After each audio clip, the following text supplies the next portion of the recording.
that you're listening to Oz Sports Radio, the Locker Room podcast. That's it, proudly produced by the great team at Oz Sports Radio. So, as I said, my name is Darren, bringing you the first episode of the Locker Room. Every week, we're still getting our feet, so I might change each week, but we'll try to figure out what night we'll record on, and we'll let everyone know. But it's great to have you listening wherever you're listening from, and wow, 64 listeners so far. Hello, buongiorno, ciao, g'day, wherever you're listening from, let us know. Hit us up on our Mixlr page. Go to mixlr.com and search for Oz Sports Radio, or you could send us a message on our Facebook page. We'd love to hear your thoughts. And Locker Room, of course, Locker Room Sports. That's what we're all about here at the Locker Room. And this is only one of 3 podcasts that are produced by Oz Sports Radio. We've got some exciting news, but we'll tell you a bit more later in the show. And we're going to start to talk about some sports now. This is a sports podcast, and we're going to be talking Rugby World Cup. Now, don't get confused. I started reading the press release I received earlier today and got confused. But bear with me, and I shall explain. Rugby World Cup 2021. It's going to be held in New Zealand. South Africa versus France, billed as the Rugby World Cup 2021 opener in a revamped 2022 match schedule. 2022, do I hear you say? Did Darren make a mistake? No, he did not. Of course, what are we all dealing with? Doesn't matter what part of the world we're dealing with. COVID-19, of course. So Rugby, the international body for rugby, and Rugby New Zealand have decided to postpone the Rugby World Cup. It was due to be held in New Zealand later this year, commencing on October the 8th and running through to November the 12th in 2022. So we're all on the one page now? Right. So if you've got tickets, I'm not sure what happened. I would talk to your ticket supplier and see if they're going to be valid for next year. Right. So we're all on the same page now. So the South Africa will take on France, and it's billed as the Rugby World Cup 2020 opener. So that should be a really good match, the Springboks against France. New Zealand versus Australia. Now, this is the match I'm interested in, living in Australia. This is the match I will be watching. And it's not the men's, as I thought it was. The press release was not that clear. It is the women's Rugby World Cup we're talking about here. So, not the men's, it's the women's. So, New Zealand versus Australia will close out the opening day at 7:15 New Zealand time at Eden Park. France take on England on the match day 3 at 8 o'clock New Zealand time in Hungary. If someone's from New Zealand, if they'd like to correct me on that, please do. I'm very happy to apologise to the people who live in Hungary. USA will face Canada on match day 6 at 3:15 in the afternoon at the Waitakere Stadium. All fixtures to be played on weekends, with an exciting triple header of matches scheduled per day in the pool phase, with no overlap of matches. Rugby World Cup 2021 to take place from October the 8th to November the 12th, 2022 in Auckland and Hungary. World Rugby and host New Zealand Rugby have announced the match schedule for Rugby World Cup 2021 playing in 2022. The schedule supports the ambition of an accessible event that will let you attendance and fan engagement records, taking the sport to you audiences worldwide when it kicks off on October 2022. And we're just going to audio grab for you. I love this Rugby World Cup 2021 played in 22 match schedule for two key reasons. And the first is that for the first time in history, women's rugby players at a Rugby World Cup will be getting the appropriate amount of rest in between games. So at previous World Cups, including the two that I played in, you would play a test match and then maybe 3 days or 4 days later another one and then another one, and it was so hard on the body. This time Rugby World Cup Limited have lined it up with the men 5 days minimum. So what that means for everybody out there, the audience and people coming live to the games, is that the players are going to be super fresh and the actual product of rugby is going to be so much better. So that's exciting. And then finally, I think all of the games in the weekend, that's a biggie for me. Everybody here in New Zealand or anyone who travels over will be able to just pick up in the weekend, doesn't matter about work or school, and hopefully we're going to have really big crowds because all of those matches are either Saturday, Sundays. There you go. So it sounds like it's going to be an exciting event. The Rugby World Cup 2021-2022, and we'll be keeping on top of that as it draws closer. And now let's turn our attention to Aussie Rules. Of course, we all love Aussie Rules if you live in Australia, and hopefully all your listeners are. Okay, it's around 11 this weekend, and there are changes to match locations. Of course, if you've caught up with other media sources, you would know that Melbourne is in another case of a lockdown. They're in lockdown for 7 days. What throws a spanner into matches? And going through the fixtures for this weekend, it's actually not that many matches that have actually been affected, but we'll go through the ones that have been affected first. Hawthorn Gold Coast Suns game has now been moved to the SCG.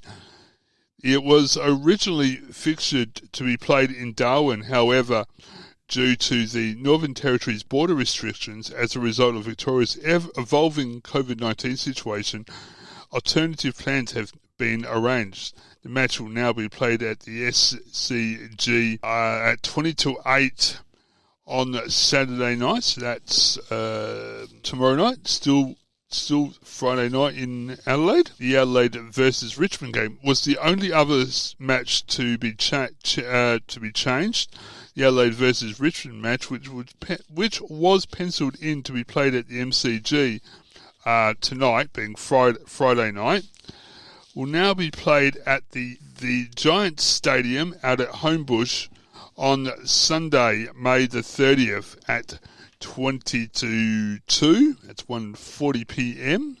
So that's on Sunday, May 30th at 1:40 p.m. And that was moved from the MCG to the Giants Stadium. Of course, that's home to the Greater Western Sydney Giants. Okay, then the rest of the schedule is pretty well the same as planned. Dogs versus Demons match, no change. That was played at Marvel Stadium tonight, and that was so that went ahead. The Magpie versus Cats match, no change. That's at the MCG on Saturday afternoon at 1:15 Victorian time. Lions versus the Giant match, no change. Was scheduled to be played at the Gabba and still is being played at the Gabba. That's on Saturday at 1:40 p.m. St Kilda versus the Kangaroos, no change. They're at Marvel Stadium tomorrow at 4:05 p.m. tomorrow afternoon. Eagles versus Bombers, no change. They're playing up in Western Australia at the Optus Stadium tomorrow evening at 7:10. The Sydney versus Carlton game, no change. That's also at the SCG on Sunday afternoon at 2:50 p.m. And to round out, to finish up the round, it's Port Adelaide versus Dockers, no change. Also on Sunday at 10 to 5 p.m. And Port Adelaide versus Dockers, that's here in Adelaide at the beautiful Adelaide Oval. You're listening to Oz Sports Radio. This is the Locker Room podcast. And if you're in Australia, you can hit us up on the Viva Teamwear. We thank Viva Teamwear for their ongoing support of Ozsports Radio.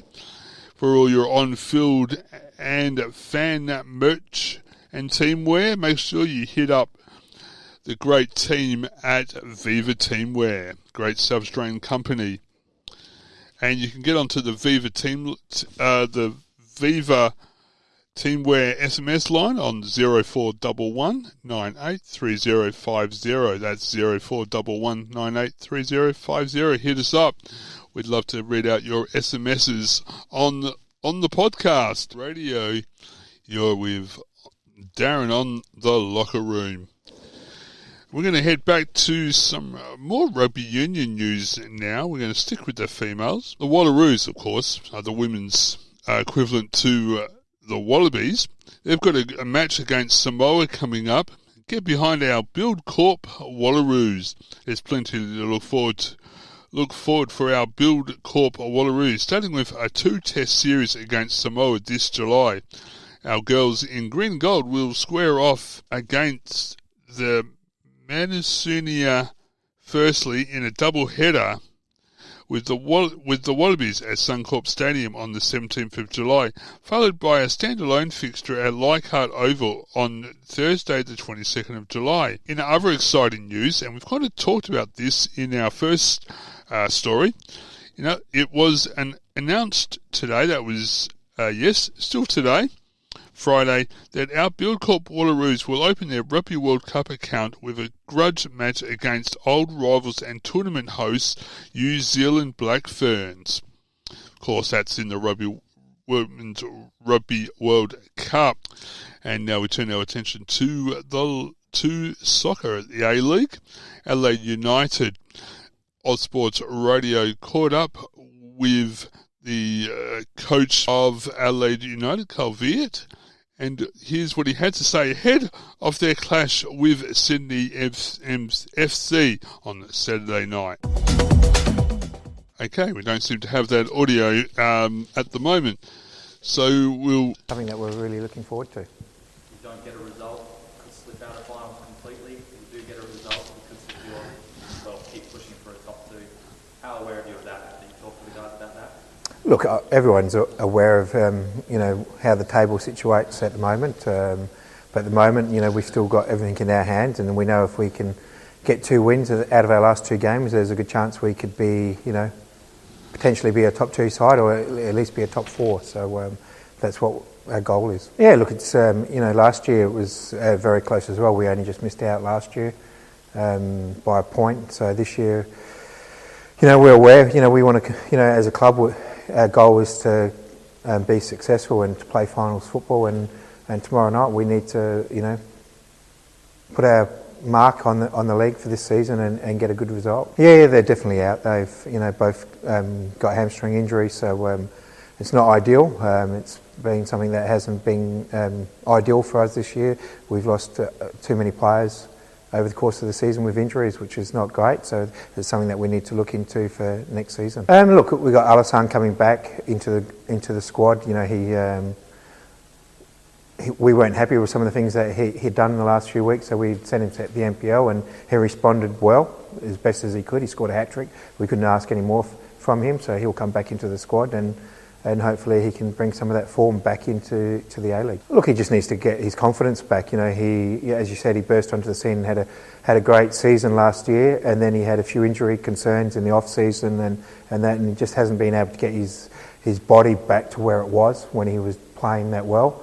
And we're aware of that, and we've given him time this year, and hopefully he can start showing that form that he had when he came into the season last year. Yeah, that's our plan. Yeah, Alassane will come straight in and play, so we're looking for him to, as I said, score goals. That's what he's there to do, is score goals and help link up the play the way that we want to play football. So and that's what we're expecting from him. Yeah, look, it's unfortunately that's the world we live in at the moment, and we were in Melbourne on the weekend, and unfortunately we stay to ourselves pretty much when we travel.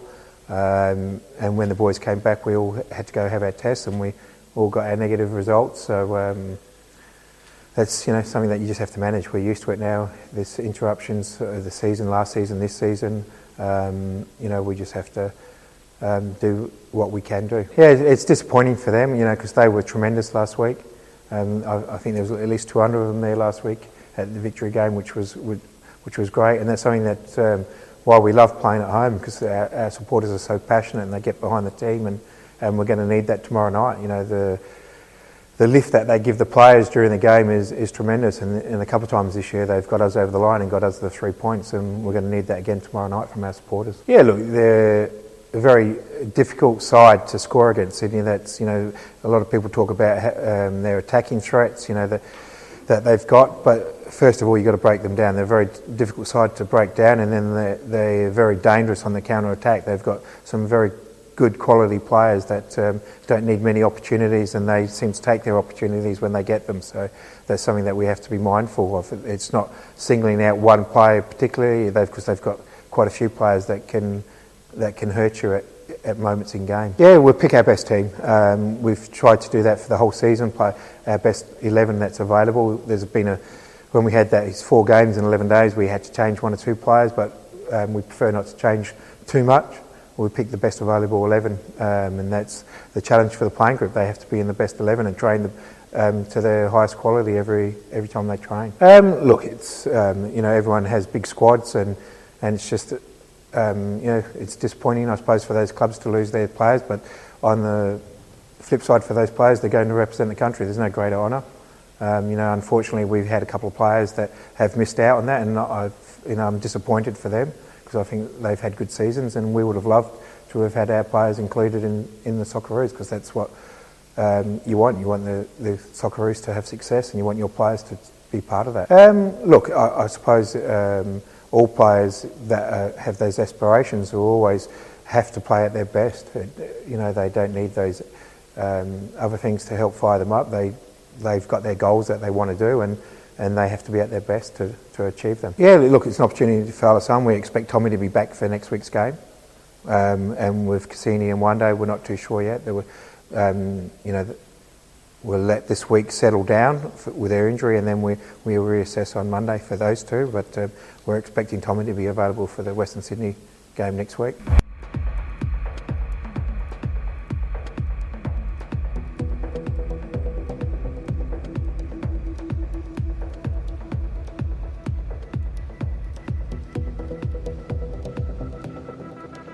Sports Radio, this is the Locker Room podcast with Darren. It's great to be with you on this Friday night. I've lost track of what day it is. It's Friday night. Well, it's almost Saturday morning here in Adelaide. Let's start to talk about the NBL, or the National Basketball League.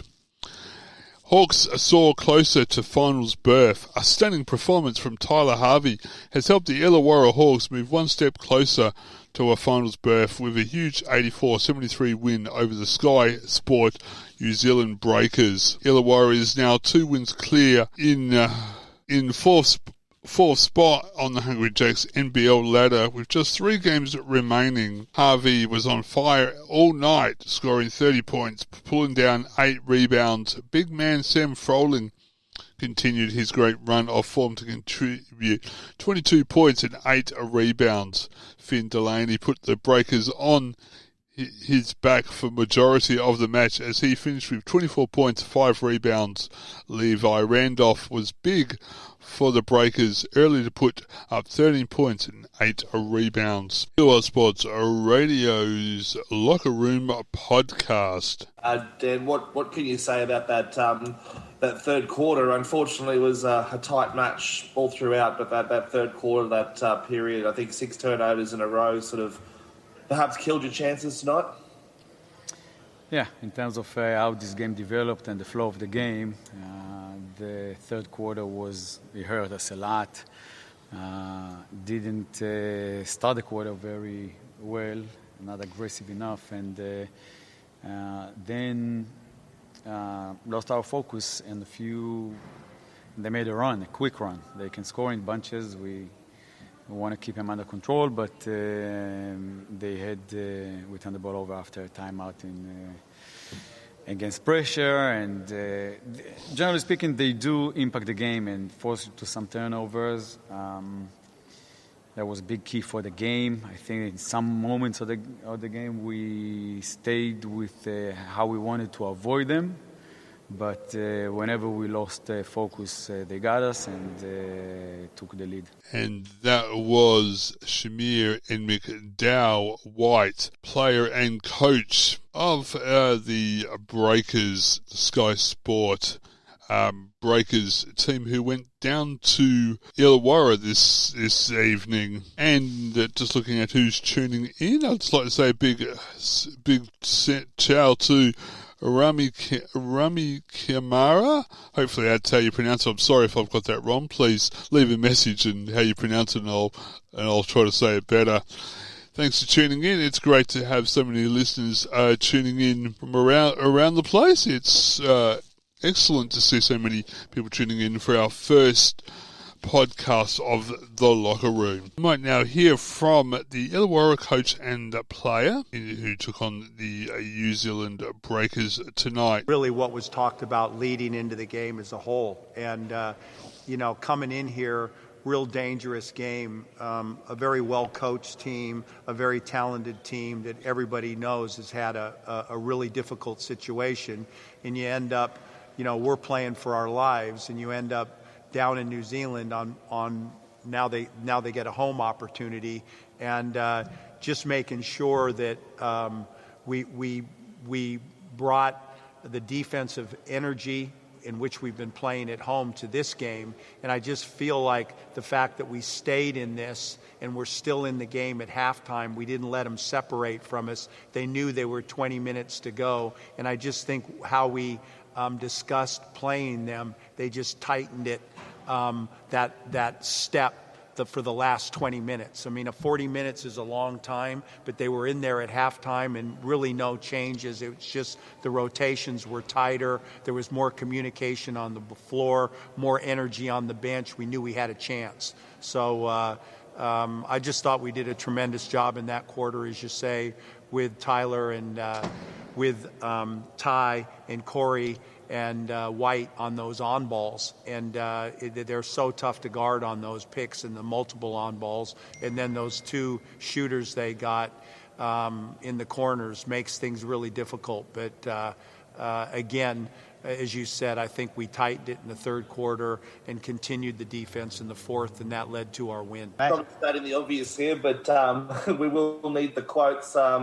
It's a huge win in the context of your season, given it's sort of pretty much a three-way tussle there, and it puts you ahead of the Kings and the Bullets. So in the context of the season, I know you'll only be taking a game at a time, but how important was this win?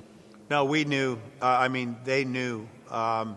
You got to – everyone this season is gone. It's been an unbelievable slog for all teams, and we've discussed New Zealand. I won't again. They've done it harder than anybody, but for all teams, it's been very, very difficult and very long. And to be in the situation we're in now with a week to go, and we've still got a chance. Just the importance is monumental for our new team and new organization this last week of the season, and we just want to make sure we leave everything out there in each one of those games and see where it takes us. And tonight was a huge one because it's the last road game, and it gives us that opportunity to go home with a little bit of cushion. So this again was big, and it's not something that I had to strum with them. Everybody's aware. Everybody understands it. Matt, Gorge. Yeah, thanks. Yeah, Gorge, it's Matt. Do you feel like, it's all started to come together for you? I mean, obviously you've had the big changes with the marquee players going out, but it seems like the group is settled and really beginning to understand their roles at kind of the best time of the year, really.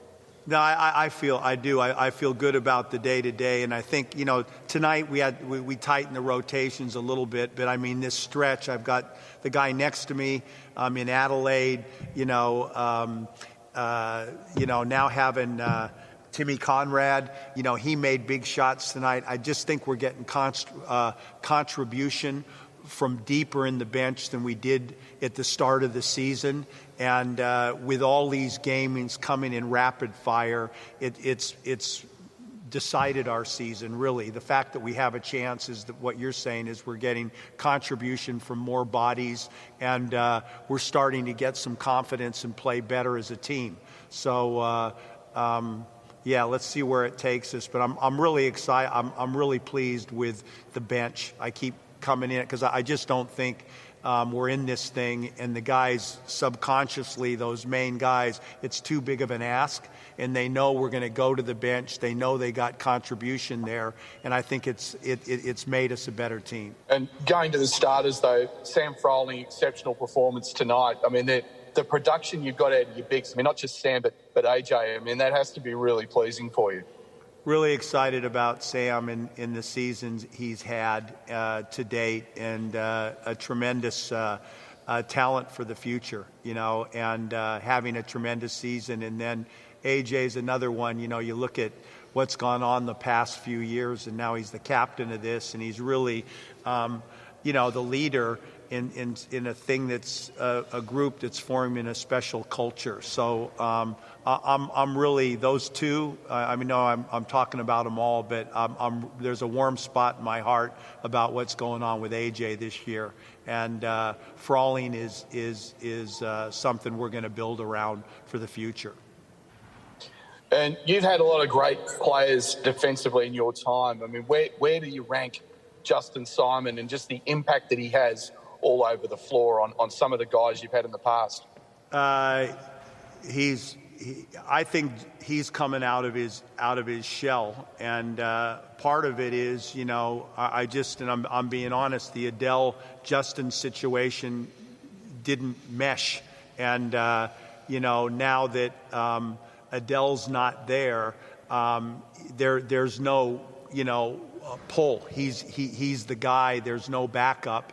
And kind of the same situation Tyler's in and Justinian's in. He's had a much shorter lead until this point of the year. And I think the last month has been, now you're starting to see, and I'm starting to see what he can do all around. And as you said, I mean, that's the big picture, but answering your question, he's as good as on-ball defender, and his ability to switch probably takes it, when you look at a Jason Smith, somebody that a Darren Lucas, those two guys were in this class defensively, but the thing that Justin can do that adds to it is his ability to switch 1 to 4. And I think in today's game with the on-ball and the way the game's played, small ball, it's making him really, really valuable. And just one for Isaac from me. Getting to go home, mate, for the next 3 games, I mean, in the position you're in, you've got your destiny in your own hands, and you're hoping to go back to what should be a crazy WEC. I mean, what's that prospect like for you? Yeah, really exciting. Something we've kind of been aiming for the entirety of the year is to control our own destiny. Like, that's what we want going down the stretch. I think for a while there we were kind of almost just chasing a feeling, like trying to get the feeling right within the group around the middle of the season. And now we don't necessarily speak about it, but it's in the back of our heads. Like, we know it's crunch time. We know we need the results. And so, we're excited to go home, play in front of what should be almost a packed house, we're hoping. But every game we're playing for our lives. So we're going to bring that intensity to it on Sunday and then go from there. But good feeling. Happy that we can control all of this, and we're confident. There you go. That's Georgian and White from the Illawarra Hawks talking about their win tonight against the New Zealand Sky Sport Breakers. All right, time's almost up for this week's episode of The Locker Room, but we're going to finish on just a couple of things. First of all, we're just going to have a quick look at the surfing, and it's the fight for the final 5 hits Surf Ranch. After an explosive 2 months in Australia, the championship tour heads to America for the most unique event of the season, the Jeep Surf Ranch Pro. World Surf Weekly deep dives into what to expect from the world's best surfers in the picture-perfect 700-yard waves. Find out what it takes to design a perfect run at the ranch, how the rookies will navigate their first event there and who can challenge WSL rankings leader and past event champions Gabrielle Mendina and Carissa Moore. And we'll have more from surfing in each episode from the WSL, the World Surfing League. All right, coming up here on All Sports Radio, we've got another great podcast that comes out next Thursday night, and I'm really looking forward to this one. It's with Shep and Tomo. It's the selection night with Shep and Tomo. They'll be looking at all the ins and outs from the local South Australian local teams. We've got interviews, news, results, and of course all the ins and outs. That's next Thursday. That will hit all your favourite podcast hosts. Spotify, iHeartRadio, Breaker, all the usual suspects. So make sure you keep an eye out for that. And also you can catch the Locker Room on Spotify, iHeartRadio, Anchor FM, and all the other great podcast hosts. It's been such an excellent being with you tonight. Thanks for tuning in. It's really excited to see so many listeners tuning in from all around the place. Yes, and I'll catch you all next week. My name's Darren, and this has been All Sports Radio's Locker Room.